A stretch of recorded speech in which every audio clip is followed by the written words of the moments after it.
Hello, my friends. It's Ranger Russ from Meigs Nature Center. On the side of the road out here in front of the Nature Center. Before we get started with our program, I want to let everyone know we've got a very special program coming up this Saturday at 10 o'clock. We're going to be having a guest speaker. Chris will be on talking about shorebirds in Long Island Sound that are only found here in the winter. So it's really winter birds of Long Island Sound.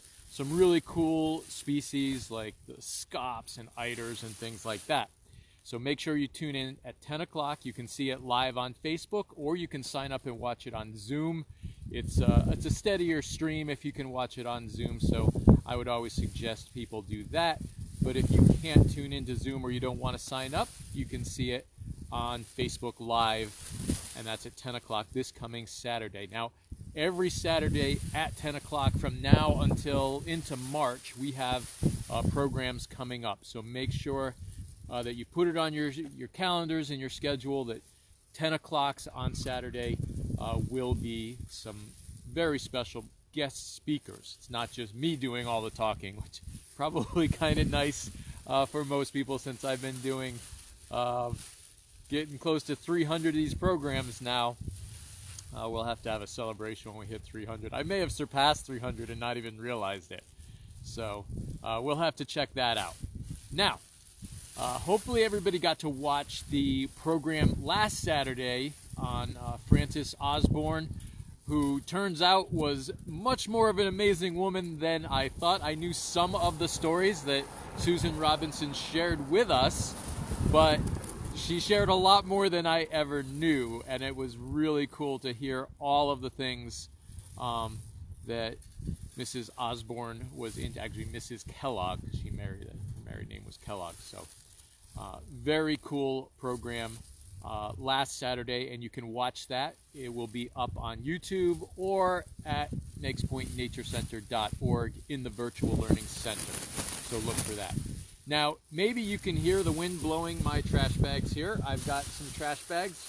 We're going to do some trash pickup today, and I'll talk about recycling and pollution.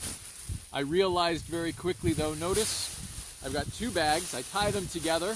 One is for recycling, one is for regular trash. I've got my grasper, because I'm walking along the roadside here. You need one of these to get it out of the bushes. But very quickly, I tore one of my bags back there on a briar. The wind blew it into the prickers and tore the bag. These are pretty thin bags.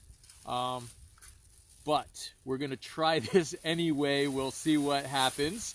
Everybody knows that my programs are not really staged. It's sort of whatever happens, happens. So we're going to see. Hopefully the wind isn't going to be too difficult. Normally I would be doing this with two hands. Now I've got to be holding the camera, the bag, and the graspers.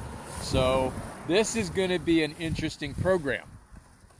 So let's see, can we angle this so you can see the trash that's being picked up? No, here, let's do it this way. If we flip the camera, hold there 1 second. Now I want to thank everybody who's been tuning in regularly. I see people are already putting in where they're messaging from, so I appreciate that. And let's flip the camera. So you can post questions or comments at any time. I will try and answer them as I go. Get my glove on here. It is cold today. I'm going to say we are right at the freezing mark. You can see this is our roadside here. We've got the salt marsh. Now there are going to be pieces of trash like that one way in the back there that are too far for me to get with my grabber. If I was alone without the camera, I could probably just leave the bag up by the road and go in for it. The bag would not survive going in there. So we're going to be looking for trash that's right on the roadside. But as we go, let's talk about the plants here. So you can see these very fine, thorny bush. This is beach rose, or rugosa rose, Rosa rugosa. Not a native, but it does grow all over Hammonasset. And again, if I got the bag too close, it would get torn pretty quickly. So we're going to try and keep the bags away from those briars.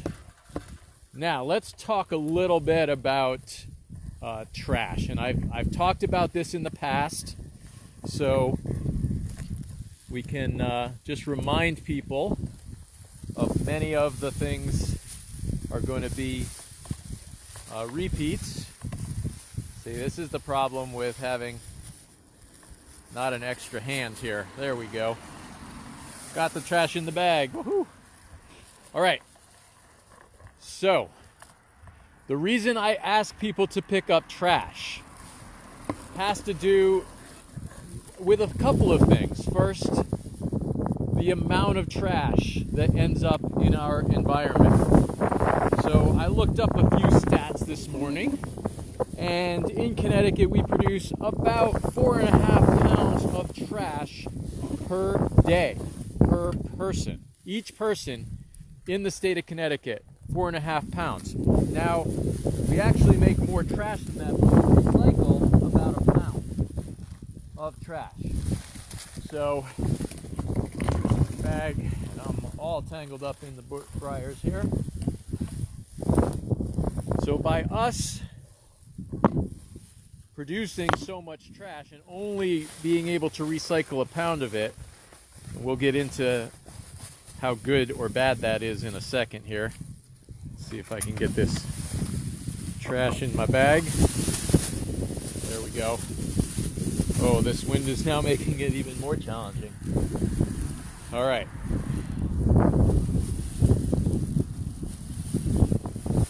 So let's continue along here. So 4.5 pounds of trash per person in the state of Connecticut, and there's 3.5 million of us in Connecticut. That's a lot of trash. We're recycling, again, 1 pound of that. Unfortunately, we are only recycling about 32% of what can be recycled. I'm sorry, that's worldwide. We're at 32% of what can be recycled in the entire world is actually being recycled. That's a pretty low percentage, right? Not a great average to go 32%. And it actually gets a little less when you get into the amount of plastics that can be recycled. That's total recycling. Some things are higher in recycling, like metals and glass. And then plastics are one of the lowest things for recycling, percentage-wise. Got some trash here. Let's see if I can set that down. All right. Let's take a pause here. Really hard to get the stuff in here. All right, so there are 3.5 million people in Connecticut. That means that each person in Connecticut is producing 1 ton of trash. That's 1 person, 1 year. So that's 3.5 million tons of trash being produced by the state of Connecticut. And again, we're only recycling in the state of Connecticut. I've seen some different numbers, but generally we're in the 60 percentile. Between 50 and 60% are what most people say. That means that there's a lot of trash that is going into landfills, or in the case of Connecticut, there's a lot of trash to energy incinerators, or it's being shipped to other states. We don't have any open landfills left in the state of Connecticut. And I see a comment about a hard-sided bucket, and I do have those that I use, but I did not grab them today for this, and I really should have one. It would be working a lot easier than it is right now. And let's see, trash pickup in the park using a stick with a nail. We used to use pick sticks when I started working for the state in the 80s. We were still using those. An old broom handle with a nail in it, and you grind the head of the nail off. That's how we used to pick up the trash. All right. So the country that's doing the best for recycling is Germany. They have 66, a little over 66% of recycling is happening in Germany. The worst country is Malta. They only recycle about 7% of their trash. And the US, again, we rank 7th in the world, which not the best number. I would think we would be better, but 7th is not terrible. Now, when we're talking about why I always encourage people, just pick up one piece of trash today. Again, 3.5 million people in Connecticut. If every one of us picked up one piece of trash, that's 3.5 million pieces of trash being picked up. That's a lot of trash that could be picked up every day. You know, that's going to make a huge difference. We each can make a difference. And actually, I have a story about that in a second. But there are 328.2 million people in the U.S. So again, if each person in the U.S. were able to pick up one piece of trash, now we're not all going to be able to pick up a piece of trash. We're not all going to be able to find a piece of trash or be interested in it. But even if half of the people picked up a piece of trash, and maybe each of us picked up 2 pieces of trash to cover for the people that aren't able to, 3.28 million or 328.2 million people. That's a lot of trash that could be picked up. And then worldwide, it's 7.67 billion people. And worldwide, so in the U.S., we produce a little less than we do in the state of Connecticut. So it's close to 4 pounds of trash per day are produced per person in the U.S. Connecticut, it's 4.5 pounds of trash. Worldwide, that average drops way down because most of the trash produced is from the top 13% of the world population. So worldwide, we produce 1.6 pounds of trash per day. All right, so that's about, what did I figure out? 580 pounds per year, a little more than that, being produced worldwide per person. That's an average. That drops down from the ton per person in Connecticut. So, why do I always say, you know, if you pick up one piece of trash, if you do one thing, you know, we had a program a while back where we talked about conserving water. There are many people out there that believe we're never going to run out of water. We're never going to run out of oil. We're never going to deplete the ozone layer or destroy our atmosphere and things like that. I never want to say never. That's a really big word, and people that say, oh, we can't run out of water. Well, yeah, you can. All of these things are possible. And science has been telling us since 1972 was the first time global warming was presented. So if you think of it this way, in 1972, scientists come up with this idea that the Earth is getting warmer and that the ice cap's going to melt and it's going to end up causing sea level rise and all sorts of other problems, right? That's 1972. From that point on, for people that don't believe that global warming is real, the way the scientific theory works is you create a hypothesis and then you spend the rest of your life either proving, and every scientist does this, either proving or disproving that initial theory.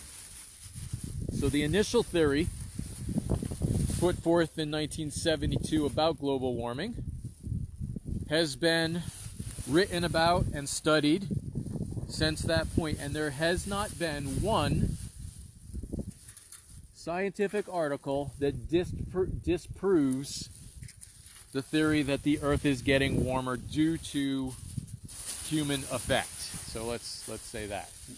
It is absolutely positive that the temperature is increasing faster because of people. It's been years of people studying this, and they still haven't disproven this theory since 1972. It's just been reproved over and over and over again. So this makes me say, all right, there's got to be some truth to this.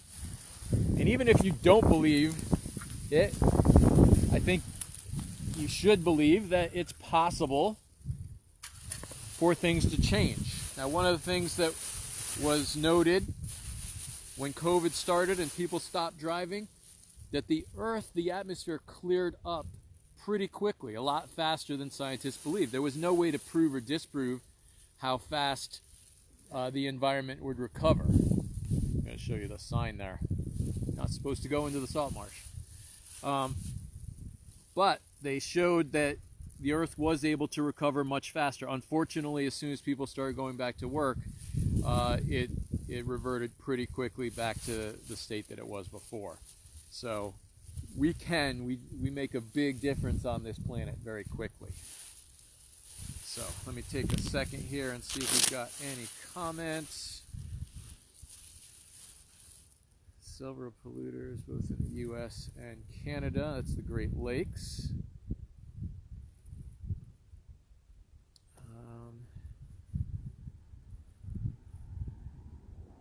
I ran a free forest school. There was a boy who would pick up trash in our play spots. He was so proud of himself. He encouraged all the other kids to help out. Yeah, you know, that is something too. I've seen that happen over and over again. I actually had, and I may have told this story before, I had did a program on recycling, and there was a little girl that participated in the program, and she came to several programs, and after one of the programs, her father came into the nature center, and he was like, you know, who did this recycling program? Who do I talk to about this? And I thought he was like happy, you know, my daughter is recycling now, and he came.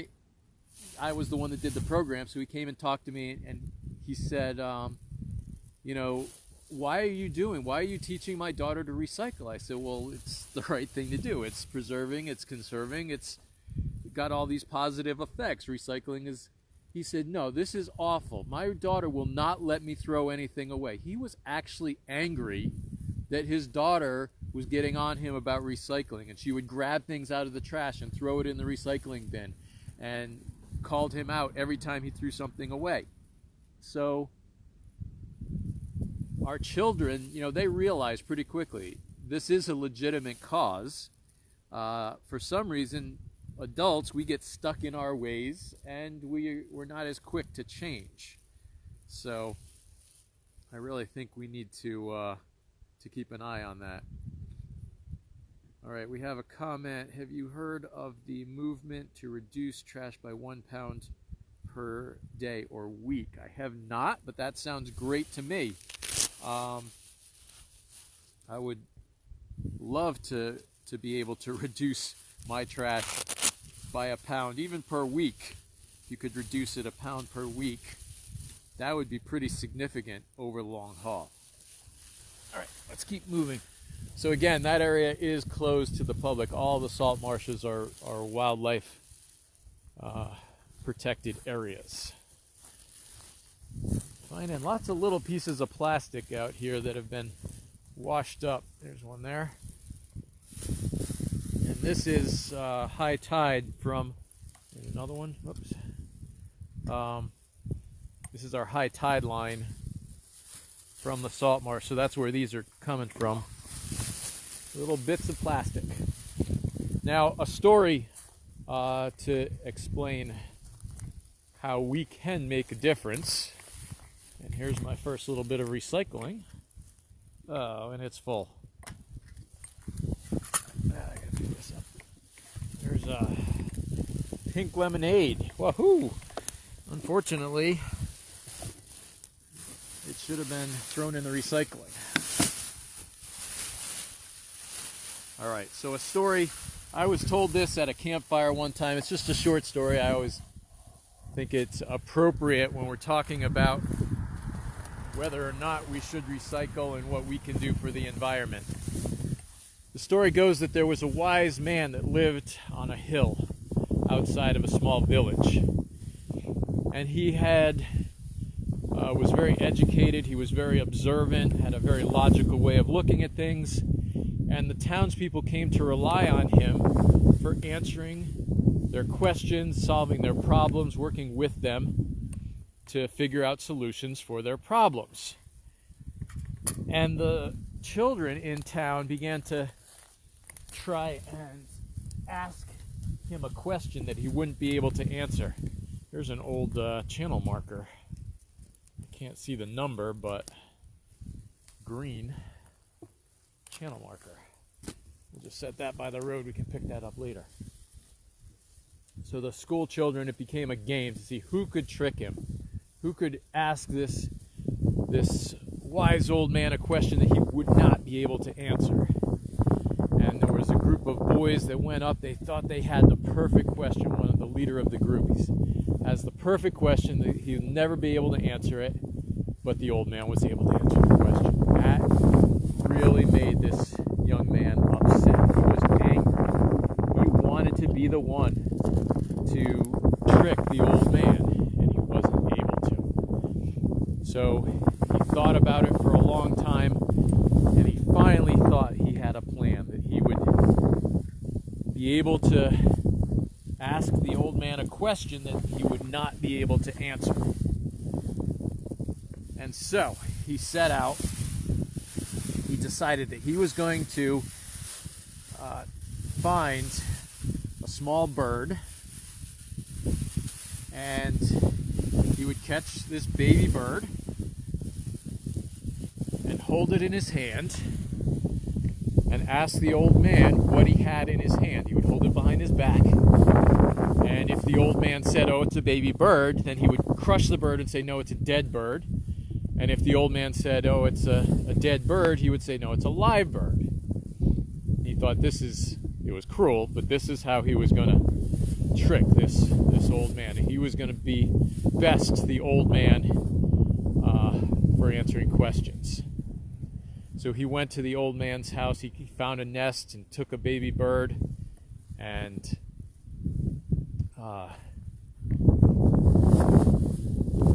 went to the old man's door. There's some trash back here. We're going to go back and try and get it. The old man came to the door, and the young man asked, "What is it that I have in my hand?"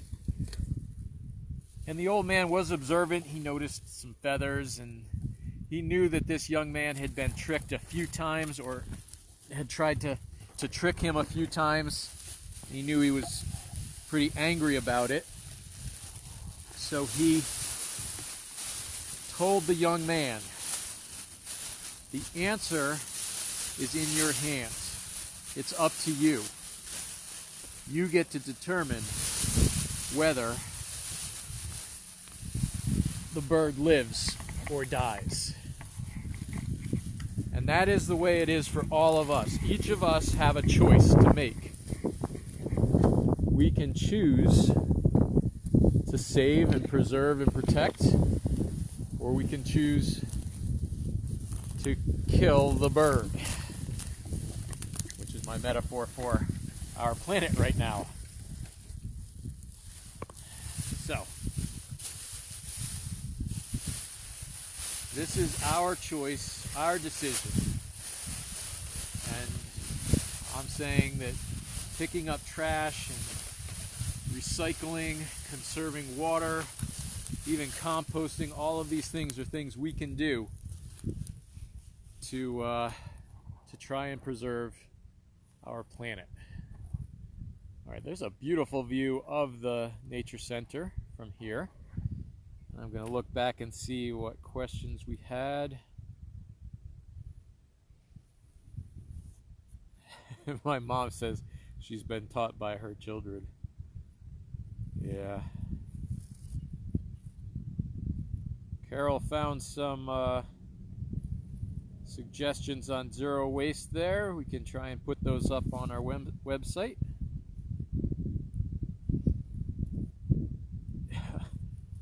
Cynthia just walked by and said hi. All right.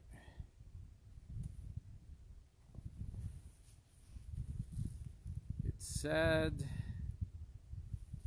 too that the trash floats up, ends up in places where humans rarely go.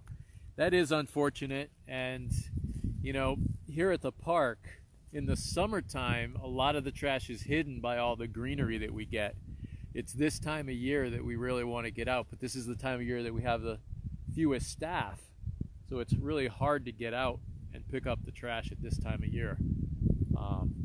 But we try. This is the, you know, we'll do small parts. Normally we would be doing volunteer days and getting people out here to help us get into these shrubs. All right, so do we have any questions? I really wanted to make this about picking up trash on the side, but I really should have had buckets instead of trash bags. That probably would have worked easier or better. So we'll try this again, maybe with a couple of pails, and see if I can get some longer grabbers. I should have brought the wireless mic too, so I could have left you guys up on the road and then gone into the trash. Okay. So again, you can watch these programs Tuesday through Friday at 11 on Facebook Live. If you miss a program live, you can watch it on our YouTube channel, the Meigs Point Nature Center YouTube channel. And I'm going to ask everybody to please subscribe to the Meigs Point Nature Center channel. And if you miss it, you can also see it on our website at meigspointnaturecenter.org. Go to the Virtual Learning Center. Also, please visit our calendar, see all of the upcoming events, and sign up for them on Zoom if you'd like to watch them on Zoom, or we'll be connecting them to YouTube Live as well. So again, thank you all for tuning in, and I will see you tomorrow.